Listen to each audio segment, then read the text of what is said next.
Sunday mornings used to be our thing. Pancakes, coffee, sunlight spilling through the blinds. The kind of slow routine that makes you believe life's steady. Marissa would hum old R&B while whisking eggs, her hair tied up in that messy bun that made her look both chaotic and beautiful. I'd sit at the counter scrolling headlines, pretending to read while really just enjoying the sound of her moving around our kitchen. That morning, though, something felt off. Her phone kept buzzing beside the flour jar. She'd glance down, smile. Not the polite smile she gave me, but the quick, private kind. The one that means a secret just told itself a joke. "Hey," she said suddenly, breaking my stare. "Why'd you follow that new cooking page?" She said it light, teasing, but there was a sharpness under it, the kind you only hear when someone's fishing for a reaction. I blinked. "What cooking page?" She turned her screen toward me. A profile popped up. Couples in the kitchen. Warm lighting. Pretty plates. Two people in aprons, laughing over pasta. Their bio read, "Love served fresh daily." I laughed. I don't even know them. It showed up in my feed. Algorithm probably thinks I'm starving. Marissa tilted her head, stirring the pan. "Well, I just thought it was weird. You don't usually follow cooking stuff." "Yeah, maybe I'm evolving," I said, finally becoming the husband who knows what sauté means. She chuckled, but it came out thin. I remember noticing the way her hands moved. Too fast, like she needed something to do. I took a sip of coffee and looked closer at the page. Their kitchen looked familiar. Cream-colored cabinets, black and white backsplash. That same chipped corner on the marble island I kept meaning to fix. "Hey," I said slowly, leaning forward. "That kitchen looks a lot like ours." Marissa froze just long enough for me to notice, then shrugged. "Lots of kitchens look the same, babe. Subway tile's a trend." "Right," I said, forcing a laugh. "Trendy countertops. My mistake." She smiled again, but her eyes didn't match it. Then she turned up the stove, flipped the eggs, and changed the subject. "You think you can grab the orange juice? Behind the milk." "Sure." I opened the fridge, the cold air spilling out like a pause between us. Somewhere behind the hum of the appliance, something small cracked. Maybe the sound of trust cooling down. We ate breakfast like normal people do. She asked about my students. I asked about her photography gig. We traded small talk like currency, pretending it still held value. But the image of that page kept flashing in my head. The laughter, the pans clinking, the little tattoo on the woman's wrist that looked a lot like Marissa's. After she left for her client shoot, I sat there staring at my phone, scrolling back through the feed. In one video, the camera panned across the counter. Same fruit bowl, same coffee mug with the tiny chip on the handle. And there it was, her laugh, the one I used to wake up to. Now, I ain't saying I'm Sherlock, but if your wife's new favorite cooking page features your chipped countertop and your mug, you don't need a magnifying glass, just decent Wi-Fi and a little courage. Go on, hit that subscribe button. Keeps the chaos seasoned and the truth simmering. All right, back to the mess. By the time she texted that afternoon, "Running late, lighting's perfect, might stay to edit," I already knew I wasn't imagining things. That page wasn't some random couple making soufflés. It was us. Or at least, the version of us she wanted to sell. Only now, someone else was in my spot. And just like that, breakfast turned into the first course of betrayal. For the next few days, I told myself I was overreacting. It's amazing how fast your brain starts running interference for your heart. I kept thinking, maybe it's just coincidence. Maybe there's another woman with the same laugh, the same kitchen layout, the same apron that I bought her last Christmas. Yeah, sure. Maybe there's another Ethan too, just out of frame, invisible but convenient. Every night Marissa came home smelling like garlic and perfume. She said she was working late on collaborations. Funny how collaboration used to mean teamwork. Now, it just sounded like camouflage. "Long day?" I asked one night as she kicked off her shoes and dropped her bag on the counter. "Exhausting," she said. "We're testing lighting setups for reels. You wouldn't believe how picky the algorithm is." I murmured, scrolling my phone. "Yeah, that algorithm? Tricky little thing." She looked up. "What's that supposed to mean?" "Nothing," I said quickly, forcing a smile. "Just technology. Always finding new ways to ruin dinner." She laughed, but there was something defensive under it, like she was checking if I'd seen behind the curtain. Later that night, after she fell asleep, I sat at the dining table with my laptop open.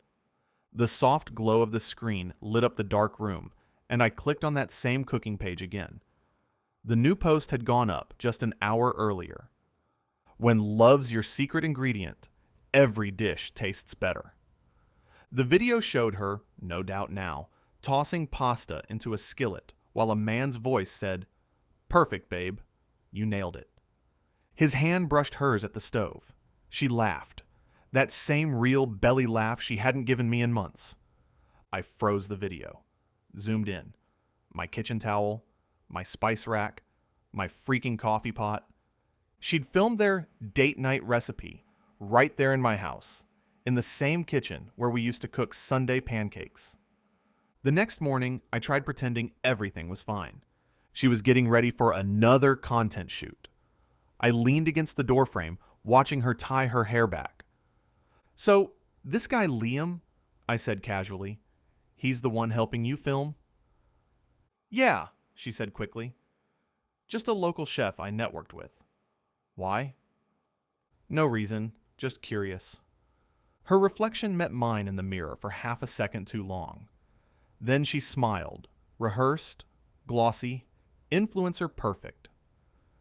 "Don't tell me you're jealous." I shrugged. "Nah, jealousy's a young man's game. I just like to know who's seasoning the story, that's all." She laughed, tugging on her earrings. "You're ridiculous."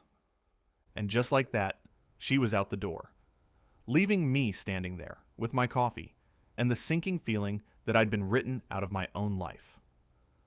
That evening, I called Tasha, my coworker, the one person who never sugarcoats anything. "Tell me if I'm crazy," I said. "There's this page, couples in the kitchen. Watch a video or two." She didn't even last 15 seconds before saying, "Ethan, that's her. That's your kitchen. And that man, he ain't chopping onions for content." I leaned back in my chair, rubbing my eyes. "Yeah, I kinda figured. Guess I just needed someone else to say it." Tasha's voice softened. "You gonna confront her?" "Not yet," I said. "Right now, I'm still trying to figure out if I'm angry, heartbroken, or just stupid." "Maybe all three," she said, "but don't let her cook you out of your own life." That night I couldn't sleep. Every sound in the house reminded me of her videos. The pan clatter, the sizzle, the laughter that wasn't mine anymore. Somewhere between midnight and regret, I opened my phone again and rewatched one clip. The caption read, "Our kitchen's our love language." I stared at it until my eyes burned. If that was her love language, then I guess mine was silence. The kind you hear before everything finally boils over. You ever try holding in a scream so long it starts sounding like calm? That was me by Wednesday. Calm, collected, and seconds from erupting. Marissa was humming in the kitchen again. Same apron, same playlist, same fake piece.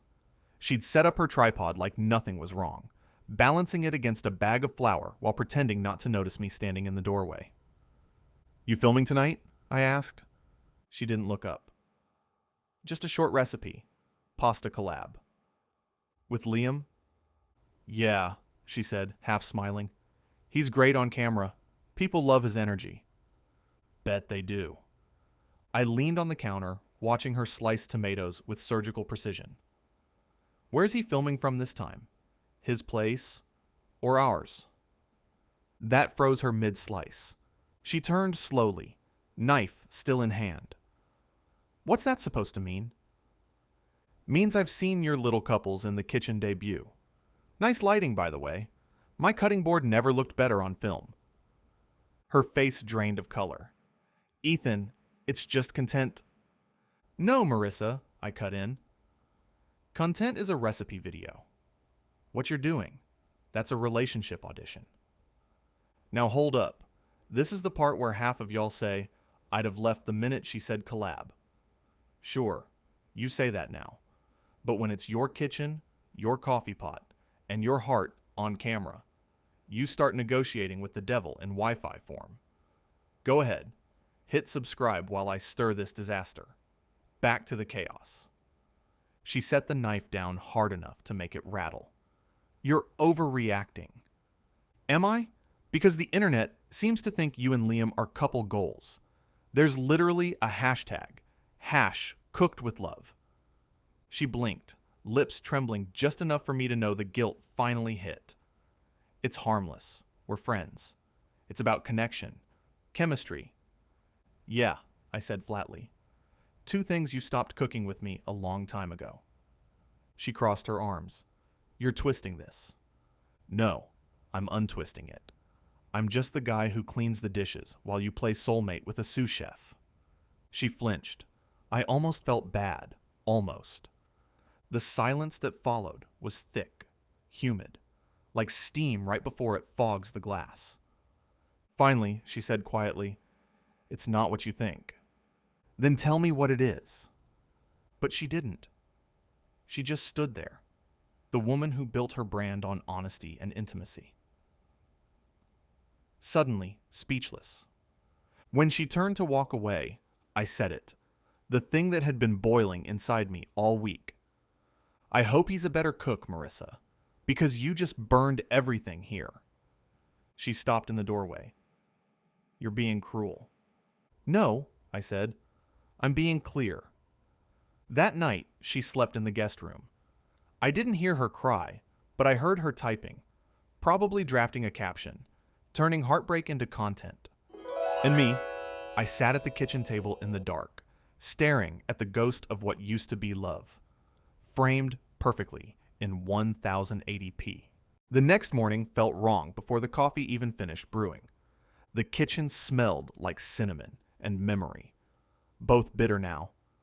Marissa was already up, pacing near the counter, phone in hand like it was oxygen.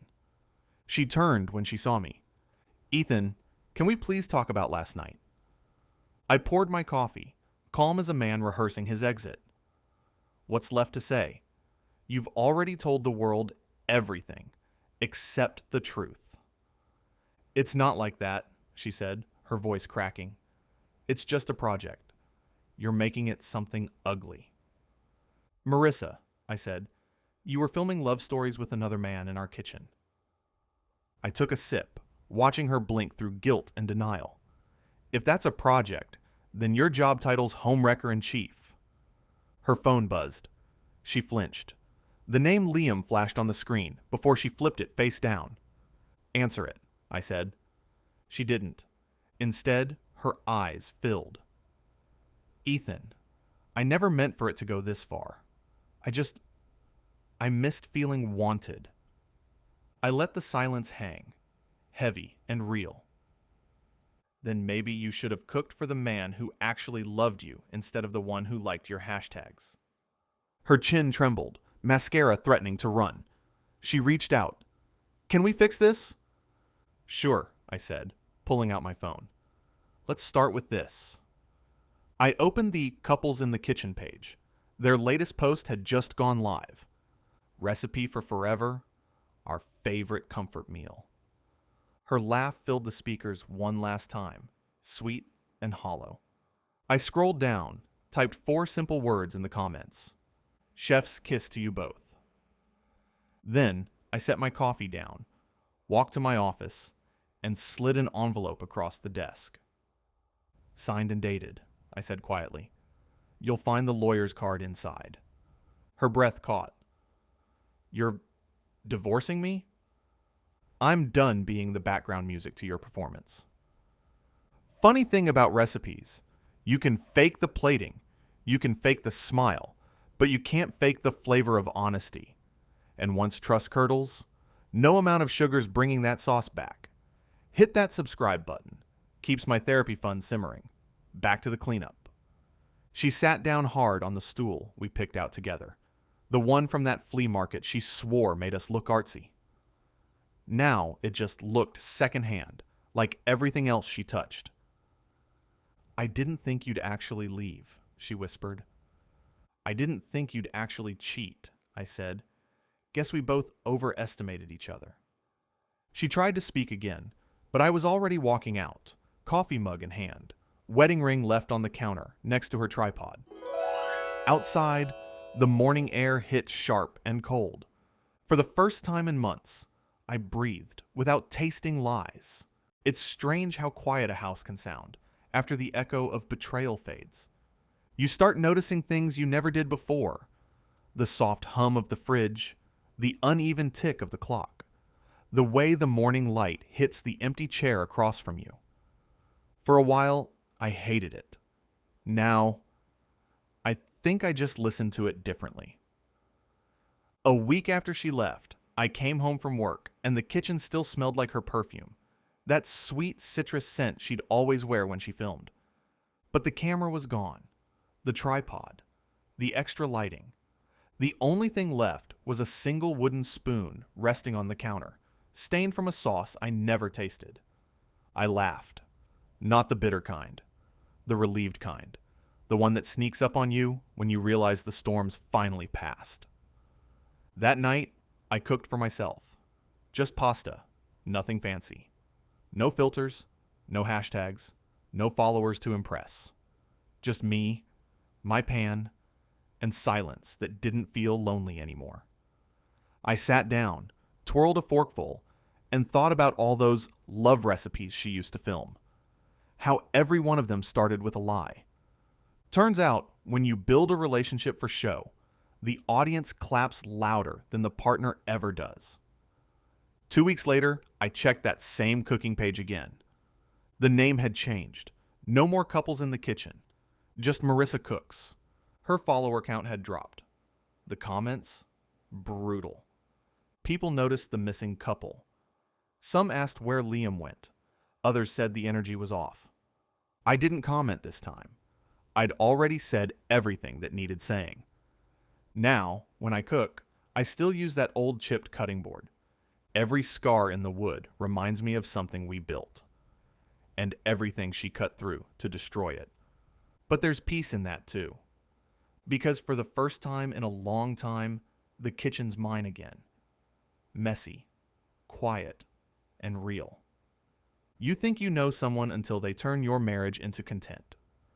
She filmed love. I lived it. And maybe that's the real difference. One feeds the camera. The other feeds the soul. So, what would you do if your partner started performing your life for strangers? Drop your thoughts below. And hit subscribe. Keeps the heartbreak honest and the truth simmering.